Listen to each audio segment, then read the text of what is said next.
ఉదాహరణలు శతకోటి కనిపిస్తూ ఉన్నాయి. నిజంగా ఈ మోంతా అనే ఈ తుఫాను దాదాపుగా 25 జిల్లాలపై ఈ తుఫాను ప్రభావం పడింది.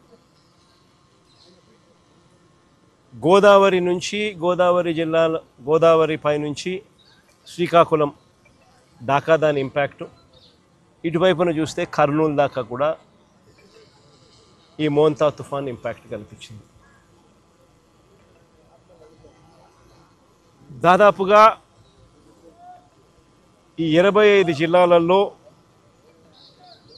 రాష్ట్ర వ్యాప్తంగా దాదాపుగా 15 లక్షల ఎకరాలలో పంట నష్టం జరిగింది. నిజంగా ఎప్పుడు ఊహించని విధంగా ఈ తుఫాను వల్ల పంటలు నష్టపోయిన పరిస్థితులు చోటు చేసుకున్న పరిస్థితులు ఇవి.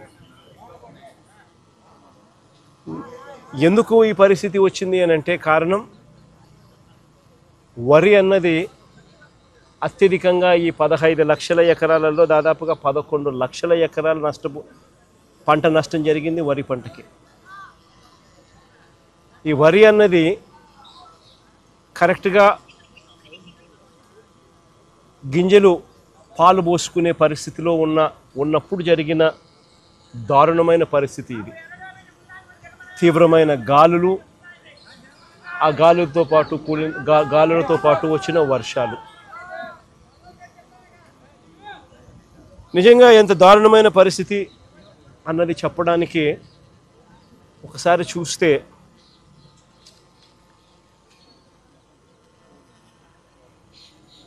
పత్తి, మొక్కజొన్న, అరటి, బొప్పాయి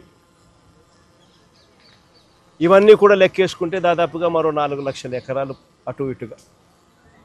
ఒక వరి దాదాపుగా 11 లక్షల ఎకరాలు. రాష్ట్ర వ్యాప్తంగా దాదాపుగా 15 లక్షల ఎకరాలు రైతులు నష్టపోయిన పరిస్థితుల మధ్య ఈరోజు రైతులు కనిపిస్తూ ఉన్నారు.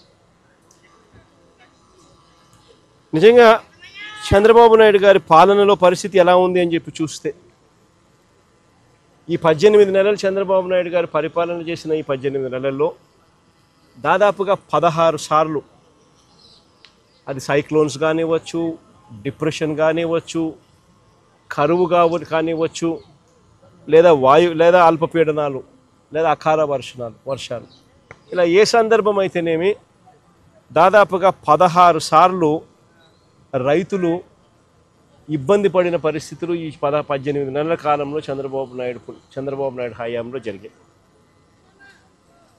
ఈ 18 నెలలుగా దాదాపుగా 16 సార్లు రైతులు ఇబ్బంది పడ్డ పరిస్థితులు ఎదురైనాయి. నేను అక్కడే అడుగుతా ఉన్నా, ఈ 18 నెలలుగా కనీసం ఏ రైతుకైనా ఒక్కసారైనా ఇన్పుట్ సబ్సిడీ అన్నా ఇచ్చారా అని అడుగుతా ఉన్నా. కనీసం ఏ రైతుకన్నా ఒక్కసారైనా కూడా కనీసం ఇన్సూరెన్స్ డబ్బన్నా కనీసం ఏ రైతైనా చూశాడా అని అడుగుతా ఉన్నా. కనీసం ఏ రైతుకైనా కూడా పెట్టుబడికి సహాయంగా 20,000 ఇస్తామన్నారు, అన్నదాత సుఖీభవ అని ఒక పేరు పెట్టారు, 2 ఏళ్ళకి కలిపి 40,000 ఇచ్చింది ఎంత అని చూస్తే అరకొరగా 5,000. అంటే పూర్తిగా రైతును వెన్ను విడిచారు. 40,000 ఇవ్వాల్సిన చోట 5,000 ఇచ్చారు పెట్టుబడి సహాయం కింద. 2 ఏళ్ళకి కలిపి 20,000. ఇన్పుట్ సబ్సిడీ రూపాయి రాల. ఇన్ని కలామిటీస్ జరిగిన, ఇన్ని ఇబ్బందులు పడినా చివరికి ఉచిత పంటల బీమా ద్వారా రైతులకు ఉచితంగా ఇన్సూరెన్స్ అనేది వైఎస్ఆర్సీపీ ప్రభుత్వ హయాంలో ఏ రైతు ఇబ్బంది పడుకోకుండా, ఏ రైతుకు ఏ కష్టం వచ్చినా కూడా వెంటనే ఆ రైతుకు ఉచిత పంటల బీమా ద్వారా ఇన్సూరెన్స్ సొమ్ము వచ్చేది. అలాంటిది దాదాపుగా చెప్తా ఉన్నారు కథలు. 3.5 ఎకరాలు ఉంటే దాదాపుగా 70,000, 66,000 ఇన్సూరెన్స్ డబ్బులు గతంలో అందుకున్న పరిస్థితులు చెప్పుకుంటా ఉన్నారు, రైతులు గుర్తు చేసుకుంటా ఉన్నారు.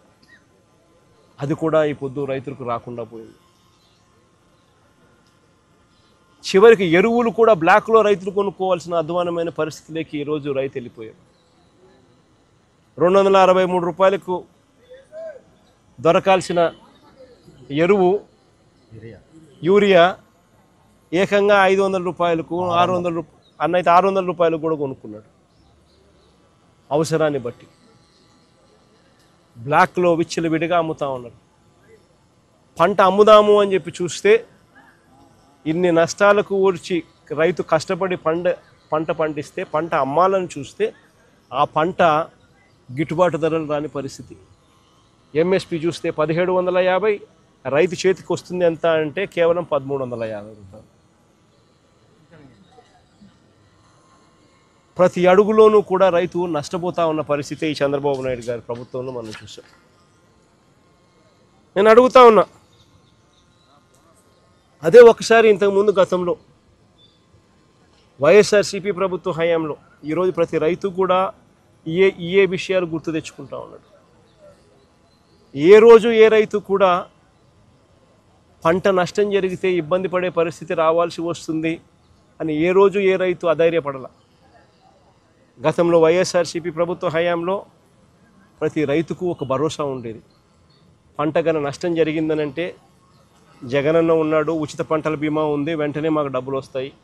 పంట నష్టం జరిగినా కూడా అన్న తోడుగా ఉంటాడు, ఉచిత పంటల బీమా చేశాడు, మాకు ఆదుకుంటాడు అని చెప్పి ప్రతి రైతుకు ఒక భరోసా ఉండేది. అన్న ఉన్నాడు, సీజన్ ముగిసేలోగానే ఇన్పుట్ సబ్సిడీ మా చేతికి డబ్బు ఇస్తాడు, మరుసటి సీజన్ పోయేసరికి మళ్ళీ చేతిలో డబ్బులు ఆడతాయి, మా చేతిలో డబ్బులు వస్తాయి, ఆ డబ్బుతో మళ్ళీ మరుసటి సీజన్కు మళ్ళీ పంటలు వేసుకునే పెట్టుబడికి పెట్టే పరిస్థితి మాకు ఉంటుంది. పెట్టుబడి మొదలయ్యేసరికి రైతుకు భరోసా ఉండేది. రైతు భరోసా కింద అన్న ఉన్నాడు, 13,500 మాట చెప్పాడు. మాట చెప్పిన ప్రకారం ప్రతి సంవత్సరం ఖచ్చితంగా ఇచ్చాడు. పంట వేసే సమయానికే మా చేతికి 7,500 రూపాయలు మా చేతికి వచ్చేది. అక్టోబర్లో మరో 4,000 ఇచ్చేవాళ్ళు, జనవరిలో మరో 2,000 వచ్చేది. ఖచ్చితంగా 13,500 ఆయన చెప్పిన ప్రకారం ఖచ్చితంగా ప్రతి సంవత్సరం ఆయన ఇచ్చేవాడు పెట్టుబడికి సహాయంగా అని చెప్పి. ప్రతి రైతుకు ఒక భరోసా ఉంటుంది. ఏ రైతుకైనా కూడా ఆర్బీకే అనేది చేయి పట్టుకుని నడిపించే ఒక వ్యవస్థగా ఉంటుంది. ప్రతి రైతు కూడా తాను వేసిన పంటను ఈ క్రాప్ జరిగేది. ఆర్బీకే పరిధిలోనే అక్కడే అగ్రికల్చర్ అసిస్టెంట్ అక్కడే ఉండి అగ్రికల్చర్ గ్రాడ్యుయేట్ చదివినవాడు సచివాలయాలతో అనుసంధానమై వాలంటీర్లు చేయబట్టుకొని నడిపిస్తూ ప్రతి రైతును కూడా తన పొలంలో తాను వేసిన పొలంలో తన రైతన్నను నిలబెట్టి ఫోటోలు తీసి జియో ట్యాగ్ చేసి ఈ క్రాప్ వ్యవస్థను ఈ క్రాప్ బుకింగ్ నమోదయ్యేది.